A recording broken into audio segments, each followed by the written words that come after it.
Buenas, buenas, buenas. Estamos una vez más en una nueva clase de teología sistemática y a esta clase la hemos llamado Alpha Masterclass. Suena raro, pero dejadme explicaros. Una Masterclass es una clase intensa de 1 hora y media aproximadamente, pero hay momentos donde el profesor necesita dar urgentemente material adicional y a eso a lo que le llaman Alpha Masterclass. Como en esta semana tuvimos que cancelar la clase debido a varias razones aquí en el ministerio y la semana que viene es vacaciones, así que tenemos 2 martes con las clases canceladas y era necesario hacer esta masterclass para poder seguir bien nuestro curso, sobre todo los que sois los estudiantes presencialmente. Y los estudiantes en línea también. Hoy mismo desde Colombia una estudiante más se ha agregado a nuestro grupo. Así que estamos muy animados y quiero dar la bienvenida a este hermano desde Colombia. Si no te has apuntado aún a nuestra clase, quiero decirte brevemente un poco quién soy, qué es lo que hacemos. Y soy pastor de la Iglesia Bíblica Bautista de Castellbisbal, aquí cerca de Barcelona. Somos misioneros, estamos sirviendo al Señor y una de nuestras cargas es preparar a la siguiente generación para que sirva en sus iglesias locales. Desde ese punto de vista empezamos hace bastante tiempo ya la Fundación Bíblica, hace 12 años. Y 2 años atrás empezamos la escuela ministerial online. El Señor me dio la oportunidad de dedicar estos 2 años a poder prepararme para saber cómo enseñar, no tanto presencialmente, sino online. Y a partir de ahí hemos empezado la escuela EMOL, Escuela Ministerial Online. Y si te gustaría suscribirte, te ruego que me escribas tu correo electrónico a fundacionbiblica@gmail.com. Así podremos también añadirte a nuestra lista de estudiantes. Bien, ¿qué necesitas para esta clase? Varias cosas. Lo primero es orar. Vamos a orar, a pedir que Dios nos bendiga, que sea de ánimo, sea de bendición para todos los que estáis aquí, podamos disfrutar de este tiempo, sea realmente un ánimo tremendo. Necesitas tu Biblia, por supuesto. Hay momentos donde voy a mencionar versículos. Para el vídeo, busca los versículos. De esta manera estarás activo también en la clase. Nosotros usamos en la Fundación Bíblica el software The Word. Está en inglés el programa, pero está en castellano. Podéis bajarlo y tenemos también módulos adicionales que podéis utilizar ahí en ese programa. Un blog de notas, por supuesto. Y nuestro libro de notas. Lo hemos editado. Lo podéis comprar directamente en ese link que tenéis aquí en la pantalla. Y si cliqueáis ahí, voy a ponerlo si es en YouTube ahí debajo para que podáis ir directamente, comprar el blog de notas. Es un material extraordinario, más de 80 páginas de todo lo que estamos explicando, con todos los versículos, nada se te va a escapar si puedes adquirir ese librito online. Envíame tu correo electrónico. Un momento. Tengo una copia aquí del libro, no sé si podéis verlo, es de verdad muy buenos apuntes y os animo a que podáis comprar las notas. Estas son las notas del curso que estaremos siguiendo. Por eso envíame también tu correo electrónico. Ese correo electrónico nos permitirá añadirte a nuestra sociedad de alumnos. ¿Qué vas a descubrir? ¿Qué vas a descubrir en esta hora aproximadamente de clase? Vamos a ver algún rápido repaso. ¿Qué es la teología sistemática? Hemos estado tratando esto en nuestras clases. Los campos de estudio que cubre, cuáles son las diferentes posturas doctrinales que hay y qué es el fundamento de nuestra fe. Esto es lo que hemos estado viendo en nuestros vídeos anteriores, tanto en la clase presencial como en la clase también aquí en la Masterclass. Hemos visto una introducción, hemos definido lo que es la teología sistemática. Recuerda el estudio de Dios y su relación con el universo. La división del estudio, esas 12, 13 divisiones a veces. La importancia de la teología, las presuposiciones que hay detrás del estudio y los campos de teología que cubre. Estamos tratando especialmente nosotros la que es la bibliología, el estudio de las escrituras. Vimos una introducción, respondimos algunas preguntas, hicimos un resumen doctrinal en cuanto a este tema. Vimos también los libros de la Biblia en el Antiguo, en el Nuevo Testamento, las traducciones de la Biblia, el problema de las traducciones, las semejanzas de la Biblia, lo que la misma Escritura nos dice de ella. Hicimos un glosario de términos para poder entender mejor lo que estamos diciendo. En la teología sistemática, en el bloque 2, vimos el campo de estudio, cómo Dios se ha revelado, hablamos de la definición de la revelación, la respuesta del agnóstico a aquellos que no creen en nada, la visión del creacionismo en su interpretación apologética, y una vez más los campos de la teología sistemática, y todo esto lo cubrimos también en nuestra última masterclass. Así que si no lo has visto, te animo a que te suscribas a nuestro canal de YouTube, Fundación Bíblica, y así podrás ver las clases de la masterclass. En el bloque 3 vimos algunos argumentos. Qué importante es saber argumentar correctamente, saber definir y saber poder también observar claramente lo que es las enseñanzas de la Escritura.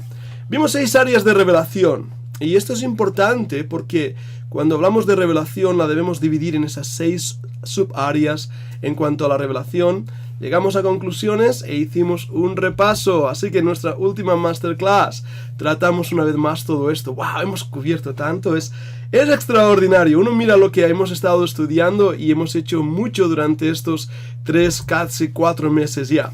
Bien, vamos a ver esta clase Masterclass Alpha y vamos a descubrir primeramente la apologética en la inspiración. Vamos a hablar de terminología, vamos a hablar de 5 pruebas externas, de las evidencias internas, vamos a hablar de la iluminación y de la canonización. Así que tenemos un buen recorrido por delante y vamos a intentar cubrirlo todo, Dios mediante. La apologética de la revelación es la defensa. La palabra apología quiere decir defensa. Defensa de lo que creemos, defensa de la palabra de Dios. Y cuando estudiamos apologética, venimos a mostrar las pruebas de lo que Dios está haciendo y cómo se ha revelado. Extraordinario. En la página 33 de nuestro libro de notas empieza el tema la apologética de la inspiración. Ahora ahí las notas y vamos a hablar un poquito de la existencia de pruebas internas y externas de la inspiración. Te animo a que con el libro abierto puedas seguir lo que ahí está apuntado, así podrás ampliar mucho más lo que yo ahora te estoy diciendo a través de esta pequeña cámara. Es una foto bonita ahí de Julio César, aparentemente, con las legiones romanas invadiendo Europa, el mundo antiguo. ¿Pero fue esto real? ¿O es una mera invención de algún historiador o de alguna película? Bueno, todos sabemos que es real, pero realmente las evidencias que existen de ello son menores en porcentaje de las evidencias sobre la Biblia como la palabra de Dios, sobre las evidencias de la Biblia como libro histórico. Y en ese aspecto nos damos cuenta de la importancia de aportar pruebas documentales y datos documentales para que nuestra fe esté basada en hechos reales. Nuestra fe no es un salto al vacío. Existen pruebas internas y externas de la inspiración, pero aún así el hombre no quiere creer en esas pruebas. Le resulta difícil aceptar la Biblia. ¿Por qué? Seamos claros. Una de las razones es que el hombre debe aceptar una autoridad sobre él. Julio César, en nuestro ejemplo, se convirtió en autoridad sobre todas las tribus o sobre todos los grupos que habían en Europa cuando él la conquistó. Tuvieron que aceptar la autoridad impuesta sobre él. Y sin duda alguna no fue algo fácil que realizar. Cuando hablamos de la Biblia es una autoridad. Aceptar lo que nos exige, lo que nos pide, el modo de vivir que nos presenta, es un reto. Y para muchas personas se convierte realmente en un rechazo hacia la autoridad de la palabra de Dios. Como creyentes, decimos que la Biblia es nuestra única norma de fe y de práctica, y lo aceptamos y estamos alegres y contentos y muy bien. Pero pensemos un momento en lo que esto quiere decir. Si la Biblia es la única autoridad en toda materia de fe y práctica, ¿quiere decir que la Biblia debe controlar mi vida? ¡Wow! ¡Qué reto tan grande! Y para aquellos que no creen en la palabra de Dios, ¿cómo pueden aceptar esto? Debemos, por lo tanto, ver que la presuposición, voy a usar esa palabra, la presuposición de las personas es de suma importancia a la hora de aceptar las Escrituras. Bueno, la Biblia nos habla de que fue escrita por diferentes hombres, diferentes autores. Podéis ver ahí en las notas también esta información.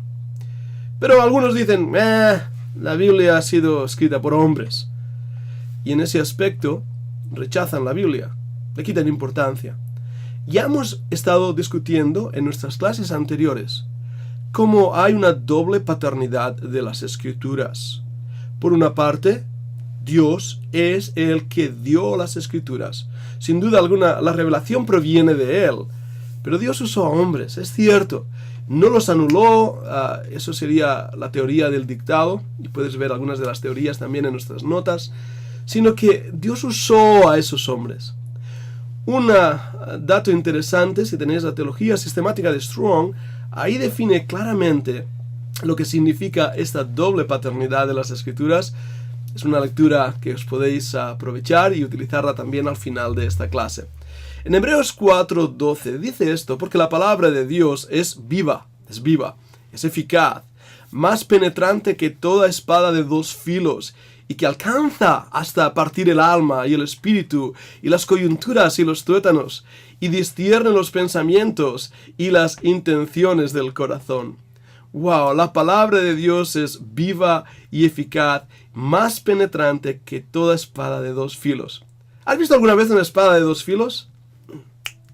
Tengo una idea. Voy a enseñarte una.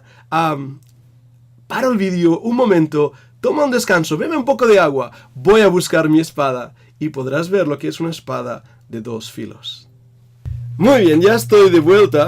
En mi despacho tengo una espada que es una réplica de una Gladius, un arma de defensa y ataque usada por los soldados romanos, muy equilibrada, una excelente arma de guerra.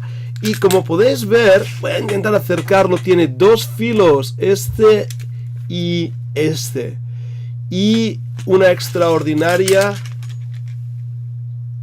punta. De verdad, era un arma muy, muy peligrosa.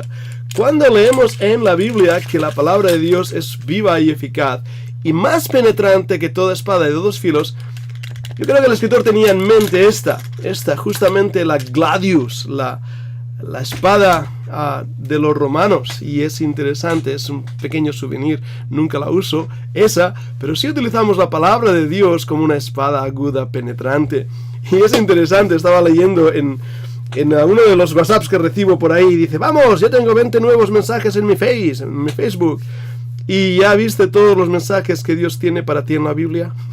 No tenemos tiempo para escuchar la voz de Dios, ¿verdad? No tenemos tiempo para escuchar la Biblia. Sin embargo, ¿cómo estamos de pegados a Facebook, WhatsApp, todas esas cosas? Bueno, la defensa interna de las Escrituras es la más importante. La Biblia es su propio defensor. Dios habla por sí mismo. La defensa externa de las Escrituras es importante, pero no tanto como la anterior. La inspiración debe ser creída por fe, lo hemos estado hablando, pero no es irracional, no es algo loco. El conocimiento humano no es suficiente para albergar el conocimiento de Dios, pero podemos poner la confianza en esa revelación. En la apologética de la inspiración vamos a intentar ahora definir algunos puntos de terminología que debemos entender para poder profundizar en nuestro estudio. La primera palabra es la palabra inerrancia. Una vez más, os voy a presentar las definiciones en nuestro blog de notas. Tenéis una ampliación de estas definiciones. Inerrancia tiene que ver con el canon original de las Escrituras y se refiere a que lo que Dios inspiró no contiene error. Los hombres nos equivocamos, lo habéis visto. Intentando hablar, uno se equivoca. El que tiene boca se equivoca. Pero Dios no se equivoca. La Biblia es libre de todo error, es inerrante. También hemos estado definiendo la palabra inspiración. Es el resultado de la veracidad de las Escrituras. Y ambos conceptos, inerrancia e inspiración, van unidos de la mano.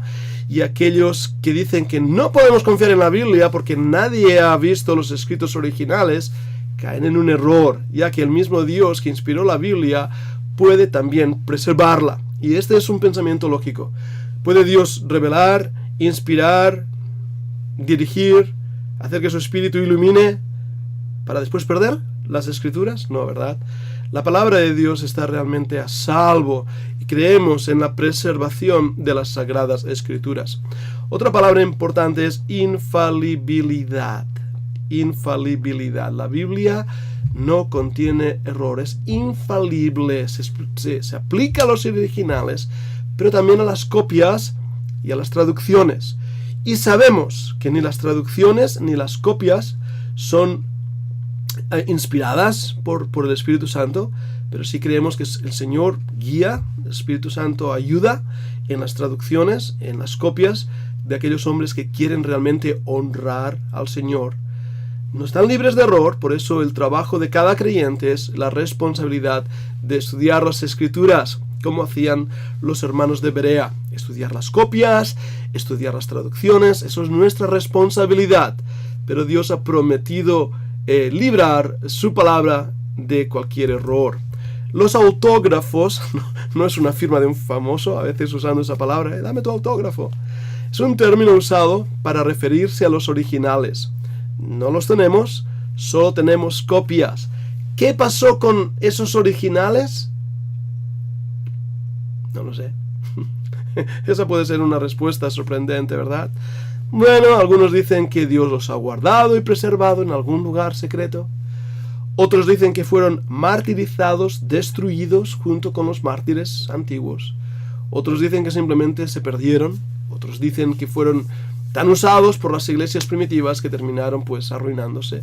Lo cierto es que no lo sabemos, pero tenemos las copias de esos originales y muchas de esas copias son tan cercanas al original que no hay duda alguna de su veracidad. En ese aspecto tenemos la palabra genuino. Es un término usado para defender el autor de un manuscrito bíblico. Es decir, si tenemos una carta supuestamente de Pablo, tenemos que decir, sí, Pablo fue el escritor de esa carta y en ese aspecto era un escrito genuino. Preservación, he hablado de ello. Tenemos que creerlo por fe, tenemos que creer que Dios preserva su palabra a lo largo de los siglos y nosotros tenemos esa confianza en ello. En las notas explico mucho más esto, por favor, si eres estudiante, tanto presencial como también a través de internet, lee las notas. Bueno, hemos hablado de la apologética de la inspiración, hemos definido términos, pero vamos a intentar hablar de algunas pruebas externas y algunas evidencias internas. Hay 5 anotaciones sobre las pruebas externas. Y una de ellas, empezando, debe ser honesto, la evidencia de los manuscritos bíblicos es mayor que muchos de los escritos de la misma literatura. Y esto tenemos que llevarlo al contraste. Cuando hablamos de otras obras literarias, no tenemos ni tantas copias, ni tan cercano al original, como tenemos de las Escrituras. F.F. Bruce, un escritor creyente, dijo esto: comparando el material textual con otros escritos antiguos, nos daremos cuenta de la importancia de la Biblia. Y es cierto, hacemos una comparativa textual y nos sorprende gratamente lo que encontramos en la Escritura. A esto es lo que le llamamos el examen bibliográfico. Este examen estudia la manera en que un escrito nos ha llegado a nosotros, su transmisión en el tiempo, sus copias, su tiempo con el original. Ya entraríamos también en otros temas como papirología, donde estudias la tinta usada, el tipo de letra usada, el tipo de soporte de ese texto. Todo esto es importante en cuanto al estudio del manuscrito. Vamos a hacer una comparativa. Por ejemplo, de la historia de Tucídides tenemos solo 8 copias.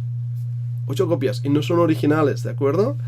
Bien, Heródoto, 400 años antes de Cristo. Es el padre de la historia, Heródoto. Tenemos 8 copias de su obra. Pero esas 8 copias, la primera copia que tenemos está datada en el 900 después de Cristo. 400 antes de Cristo, primera copia 900 después de Cristo. Heródoto. De Aristóteles han llegado a nuestras manos solamente 5 copias, con cientos de años de diferencia entre el original y esas copias. De César, 55 después de Cristo, tenemos 10 copias, de Platón 7 copias, de Tácito 81, de 81 de Tácito, después de Cristo 10 copias tenemos de Tácito. Estoy espeso esta tarde. Todos estos escritores son defendidos como ciertos, ¿verdad que sí? Sin embargo, las copias que tenemos de ellas son mínimos. Hablábamos de César Augusto en el año 55 después de Cristo. La guerra de las Galias, Gallia Proelium. Pocas copias, tenemos 10 copias. Y con una gran diferencia de edad en cuanto a los originales. Eso está ahí en las notas, podéis leerlo.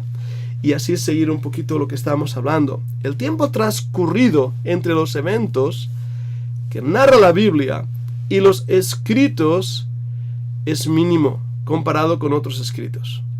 Por lo tanto, mucho más fidedignos. Y esto es una evidencia interna interesantísima.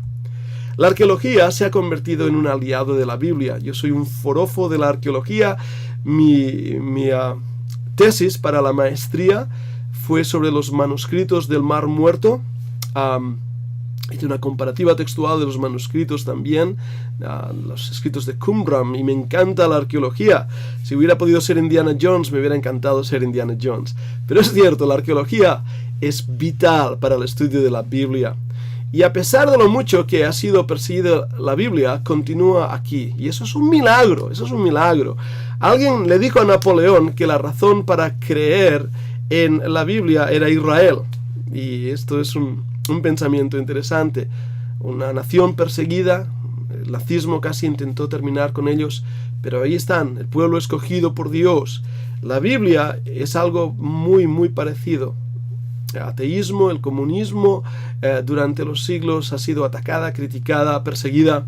La Biblia es indestructible. Mira esas citas. Si puedes parar un momentito el vídeo, páralo. Y de esta manera puedes mirar esas citas en tu Biblia y tomar apuntes de lo que estamos viendo. ¿De acuerdo? Vamos a hacer eso.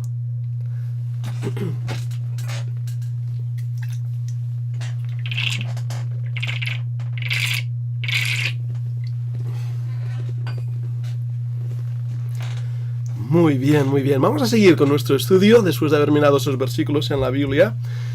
Otra de las evidencias es que Dios estableció la metodología de la preservación mediante la realización de copias, dando así al hombre una responsabilidad dentro de la preservación. Una de las cosas que me llama la atención es que Dios ordenó a los reyes de Israel que tuvieran copia de la ley mosaica. Ellos debían tener su propia copia.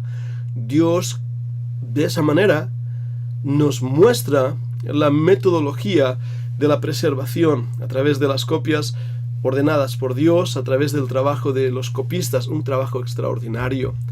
Bien, esas son 5 pruebas externas, 5 pruebas que nos ayudan a ver cómo la Biblia es la palabra de Dios, tanto por las copias que tenemos, y la comparativa con otros textos, la metodología que Dios ha establecido, el milagro de la Biblia indestructible. Pero vamos a intentar ver algunas evidencias internas esta vez. Para ello tenemos que acercarnos desde un punto de vista investigativo a la palabra de Dios, y esto es importante. Toma la Biblia, vamos a 1 Tesalonicenses 2:13, toma las escrituras, lee el pasaje. Te vas a dar cuenta que Pablo es claro en comunicar que sus palabras no tienen error. Él sabía que él estaba escribiendo bajo la inspiración del Espíritu Santo. Esto es importante. Alguien me preguntó en una de mis clases, ¿sabían los hombres que estaban escribiendo, que estaban inspirados? Yo creo que sí. Yo creo que esos hombres sabían que Dios les estaba guiando en la inspiración.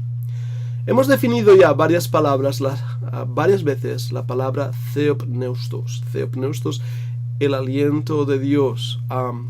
Y esto es muy importante. Es como Dios comunica la verdad a través de ese método de inspiración. También vimos la palabra theophori, la palabra siendo usados por Dios, mientras que theopneustos quiere decir siendo inspirado por Dios o diciendo las palabras de su Dios. Es un término que se utilizaba incluso dentro del mundo no bíblico. Los paganos utilizaban este término cuando hablaban de las palabras de su Dios. El cristianismo tomó esta palabra theomneustos, aplicándolo a los oráculos del Dios verdadero, a la inspiración de las Escrituras, y eso es interesantísimo. Los autores del Nuevo Testamento sabían también que el Antiguo Testamento había sido inspirado. Cuando Pedro, Pablo mencionan algunos pasajes del Antiguo Testamento, ellos se refieren a esos pasajes como escritura. Mira 2 de Pedro 1:20 al 21, 1 de Corintios 2:13, esos pasajes son importantes. Mira esas citas, para si es necesario el vídeo para poder hacerlo, y si tienes ahí tu blog de notas, toma notas también ahí en las notas. La última evidencia interna es el cumplimiento de las profecías. En apologética cristiana, el cumplimiento de las profecías es vital. Tenemos la seguridad, la certeza de que la Biblia es cierta por el cumplimiento de muchas de esas profecías. Bien, evidencias internas. Como he dicho, estamos haciendo una Alpha Masterclass. Dentro de nuestras notas están todas estas cosas más explicadas y puedes conseguir las notas ahí en el link que pongo debajo de este vídeo ahí en YouTube. Vamos a hablar un momentito de la iluminación y después terminaremos con la canonización. Cuando hablamos de iluminación nos referimos a las Sagradas Escrituras, no a la luz. Ahora mismo yo tengo varias luces alrededor para conseguir mejor imagen. Es iluminación técnica, no es esa iluminación. En castellano a veces bromeamos con algún iluminado, porque tiene alguna idea peculiar, pero no tiene nada que ver con esto, ni con la iluminación física, el sol. La iluminación de las Sagradas Escrituras, ¿cómo la definimos? ¿Cómo definimos el concepto de iluminación? Bueno, es aplicado a la guía y obra del Espíritu Santo en el corazón del creyente. Fíjate en esto, en el corazón del creyente. El incrédulo, por lo tanto, no es iluminado por la palabra de Dios, no puede entenderla. Y es iluminado el corazón del creyente para poder entender la verdad revelada. La iluminación requiere, por lo tanto, el estudio de las Escrituras. Debemos estudiar para presentarnos a Dios aprobado. Ambas cosas deben estar presentes. Como creyentes necesitamos la obra del Espíritu Santo en la iluminación para entender las Escrituras. A la vez, necesitamos el estudio de las Sagradas Escrituras. Por nuestra parte es responsabilidad. Pablo le dice a Timoteo que estudie las Escrituras, que se presente como un obrero a Dios aprobado. Pero recuerdas también el etíope eunuco, cuando le preguntaron, ¿entiendes lo que lees? ¿Cómo entenderé si no hay quien me lo explique? La importancia también de los maestros. Dios ha dado dones en la iglesia, a través de pastores, a través de maestros, institutos bíblicos, para que podamos explicar las Escrituras. Eso es la iluminación, y es importante que entendamos este concepto para poder pedir la guía del Señor al estudiar las Escrituras. Vamos a la canonización, y este es un tema que vamos a ver. Como digo, estamos viendo todo esto muy superficialmente. Hay libros enteros dedicados a la canonización y te animo a que puedas hacer algunas de las lecturas. El canon de la Biblia es muy importante y es complejo, es una clase para ya el doctorado, pero el canon bíblico es algo que el Señor nos ha dado como un milagro realmente. Es el método por el cual se recopilaron todos los escritos inspirados y fueron colocados en una sola colección de manuscritos, a la cual le llamamos Biblia, del griego biblos, que quiere decir libros, una recopilación de libros. Pero es un método, y este método no se hizo de la noche a la mañana. Pasaron muchos años antes de que tuviéramos a todos los 66 libros del canon bíblico. Debemos entender 4 términos principales a la hora de hablar de canonicidad. Genuinidad, es creíble, es parte del canon, o sea, ha sido reconocido a lo largo de los años por la Iglesia, por los mismos escritores del Nuevo Testamento. Pablo, Pedro, canonizaron algunos libros del Antiguo Testamento. El Señor Jesucristo habló de la ley y los profetas. Era justo la división, como ahora veremos, que tenían los judíos del Antiguo Testamento, y de esta manera el Señor Jesús canonizó todos esos libros. Y la consumación, es decir, que la verdad que presentan esos libros es aplicada y aprobada. La palabra canon viene del griego canon, es una transliteración, por lo tanto, que quiere decir una regla, regulum del latín, una medida. En el Antiguo Testamento era una caña para medir, palabra tan extraordinaria, ¿verdad? Pero es, para entenderlo, es la regla que mide qué libro es aceptable y qué libro no es aceptable como palabra de Dios.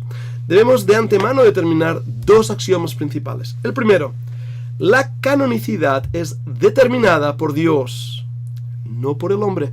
Esto es un axioma, es una verdad aceptada. En segundo lugar, la canonicidad es providencialmente reconocida por el hombre. ¿Lo veis? Son dos axiomas. Dios determina el canon a través de la providencia y de la manera que Él, en el Nuevo Testamento, el Señor Jesucristo aceptó esos libros del Antiguo Testamento, pero también providencialmente reconocida por el hombre a través de concilios históricos, a través de la autoridad de la Iglesia. En tercer lugar, Dios determinó 66 libros. Nosotros no somos los descubridores de estos libros, solamente los guardas, como lo fueron los levitas. Deuteronomio 31 nos muestra esta responsabilidad del levita de guardar los oráculos divinos, la palabra de Dios. Bien, 5 reglas para determinar la canonicidad. Observamos, hay otros libros mencionados en la Biblia. De hecho, hay unos 14 más en el Antiguo Testamento que se mencionan, pero no son parte del canon. Pablo pudo haber escrito otra carta a Corinto. De hecho, podía haber escrito 2 cartas más de las que tenemos. Se han perdido. No formaban parte del canon. Ninguno de estos libros fueron inspirados, al igual que los libros apócrifos utilizados en la Biblia católica. Tienen un valor documental, tienen un valor histórico, pero no tienen una autoridad divina. No nos dan una doctrina, una revelación de Dios. No son inspirados. Nos dan datos que pueden ser interesantes para el estudio. Como decía antes, la Biblia nos menciona 14 libros no bíblicos. Por falta de tiempo en esta clase alfa no los presento. Están apuntados en vuestras notas. Podéis mirarlo ahí. Debemos, por lo tanto, preguntarnos algunas preguntas. ¿Ese libro que encontramos es autoritativo? Es decir, ¿tiene el sello de la autoridad divina? Os pongo un ejemplo. Uno de esos 14 libros es el libro de Enoch. Un libro interesantísimo. Yo tengo copias de este libro. No son originales, ojalá fueran originales, imaginaros.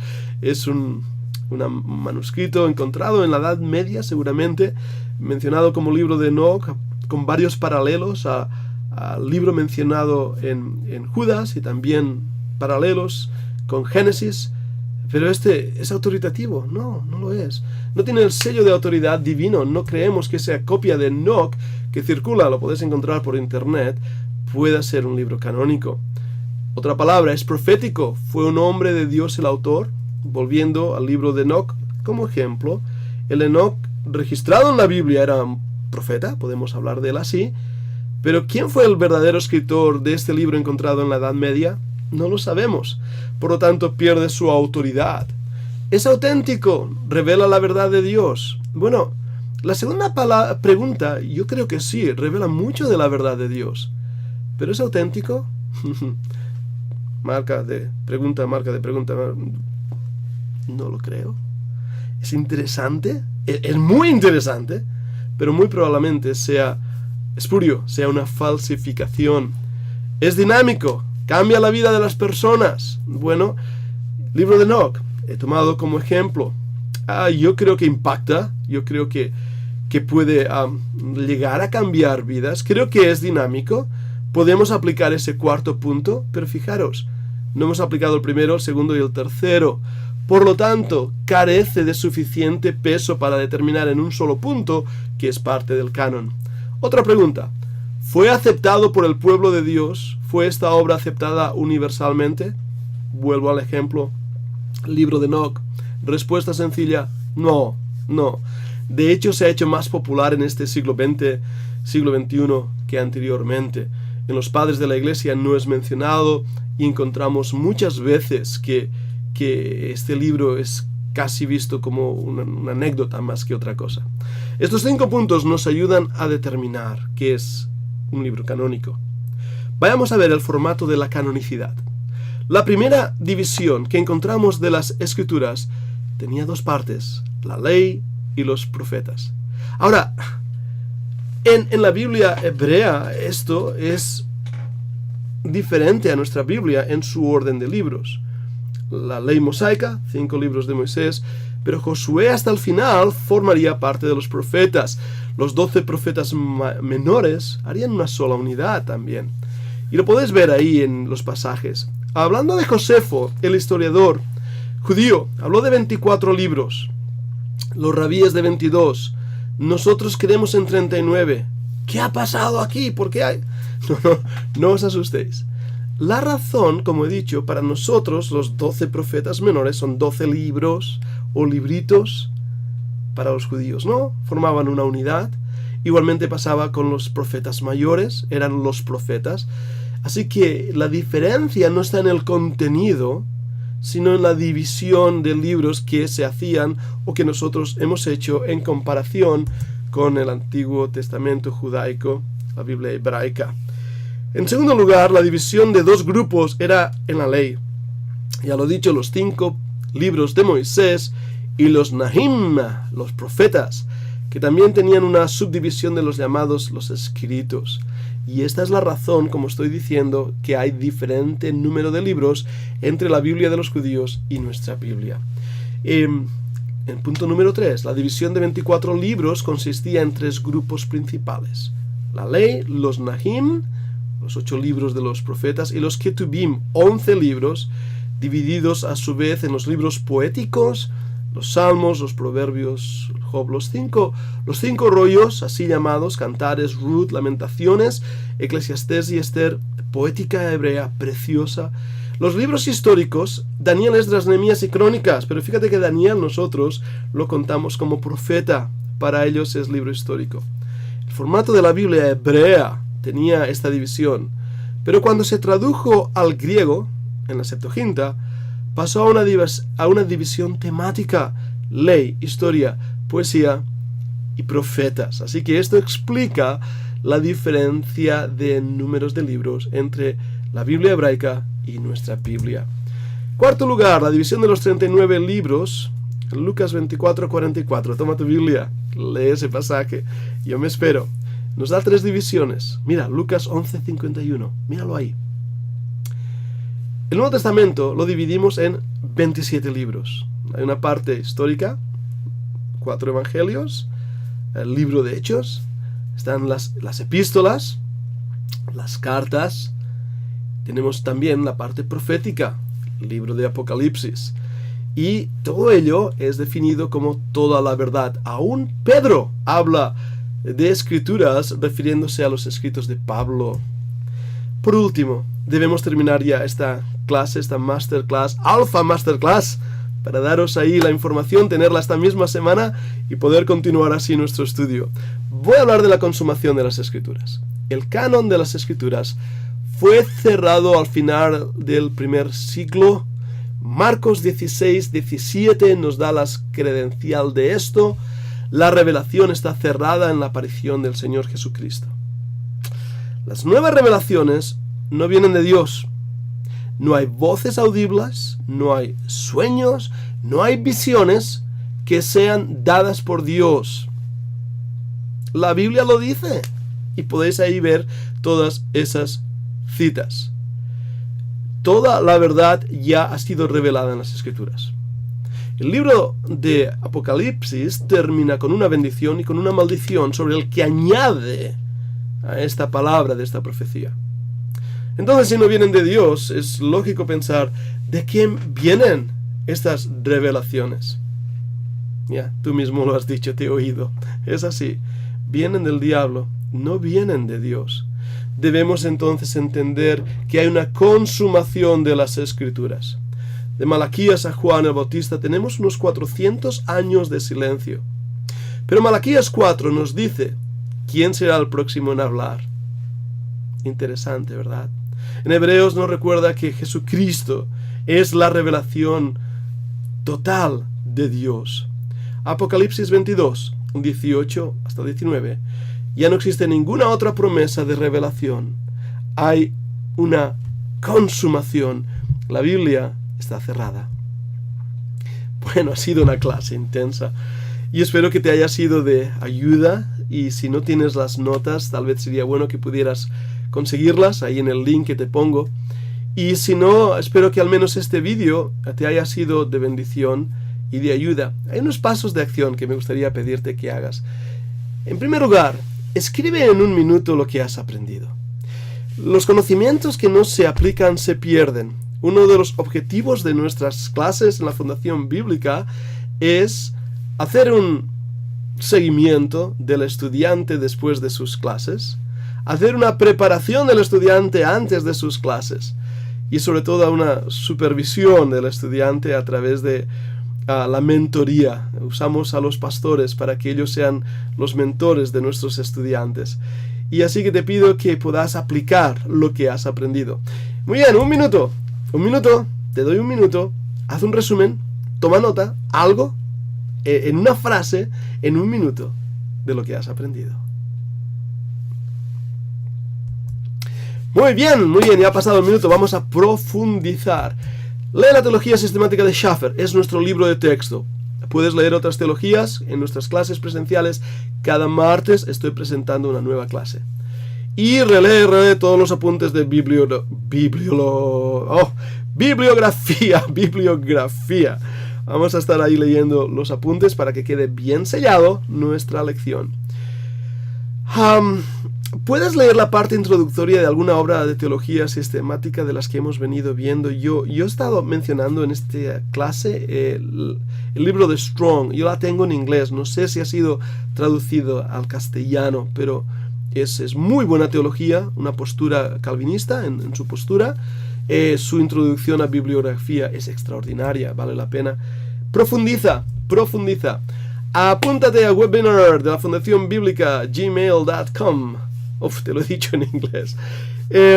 Intentamos a final de mes tener reunidos todos los estudiantes para contestar preguntas.